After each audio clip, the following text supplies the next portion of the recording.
같은 대한민국에서 여야가 보는 민심은 참 다르죠. 서정표 국회 반장과 뉴스 추적해 보겠습니다. 어서 오십시오. 안녕하세요. 예, 먼저 여야가 파악한 설 민심부터 좀 정리를 해볼까요?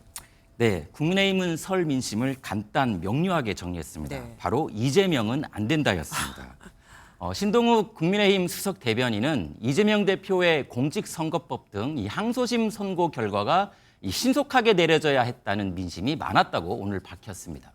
이르면 3월에 이 대표의 항소심 선고가 나오기 때문에 이를 부각하려는 전략으로 보입니다. 반면 민주당은 설 민심을 이렇게 읽었습니다. 민심의 요구에 따라서 민주당은 경제 회생과 그를 위한 중장기 성장 전략 마련 노력도 더욱 강화할 것입니다. 경제와 민생을 아주 강조하고 있습니다. 이유가 있겠죠? 네, 윤석열 대통령의 탄핵 결정, 즉 파면이 확정되지 않은 상황에서 자칫 대선 국면으로 전환할 경우에 불 수 있는 역풍을 우려한 것으로 보입니다. 네, 그래서 정권 교체가 설 민심의 최대 요구라고 강조하면서도 이 민심을 살피는 정책, 이 정치의 정상화를 최우선 전략으로 세운 것으로 보입니다. 여야 모두 정상화를 외치는데 방법에서 다른 겁니다. 그런데 지금의 탄핵 국면을 예의주시한 사람이 또 있죠.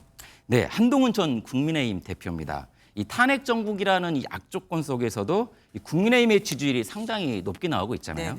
이런 상황에서 이 한 전 대표의 복귀 시점을 찾기가 어려운 게 사실인데 이 친한계를 중심으로 복귀설이 나오고 있습니다.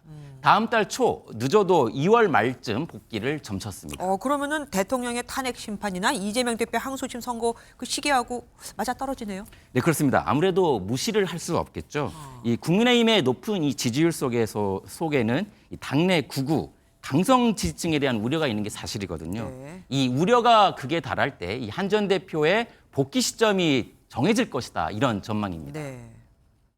한동훈 대표의 기조는 변화와 쇄신을 외치는 것은 전혀 달라진 게 없을 거예요. 좀 더 구체적으로 어떤 이슈로 이야기를 하느냐가 나오는 뉴스들 보면은 야당보다는 여당 잠룡들의 행보가 더 빨라질 것 같습니다. 네, 맞습니다. 여권에서 지금 1위를 달리고 있는 김문수 장관의 돌풍 상당히 눈여겨볼 만한데, 하지만 민주당에서 가장 두려워하는 후보는 현재 오세훈 서울시장으로 알려져 있습니다. 네네. 이 오 시장의 행보도 덩달아 빨라지고 있는데요. 이 대선이라는 표현에 조심스러워하고 있는 것은 읽히지만 현 상황에서 가장 꿈틀대고 있는 잠룡인 건 분명합니다. 저 개인의 역량이 아닌 일종의 공공재라고 생각합니다. 이러한 공공재는 여러 가능성을 네, 여기에 홍준표 대구시장, 그리고 유승민 전 의원, 그리고 안철수, 이준석 의원들의 이 본격 행보도 전망되고 있습니다. 민주당 내에서 보면은 아무래도 비명계 움직임이 중요하겠죠. 네, 문재인 전 대통령도 오늘 이재명 대표를 만나서 네. 장시간 대화를 하면서 통합을 상당 부분 강조를 했습니다.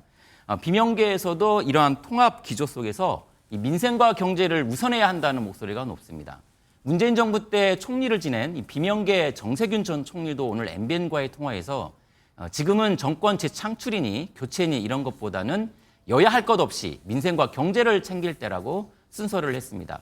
아직은 비명계 연대 등 정치적 행보보다는 이 탄핵 정국으로 흐트러진 민심을 돌볼 때라고 해석할 수 있겠습니다. 예, 지금까지 서정표 국회 반장과 함께했습니다. 수고하셨습니다. 네.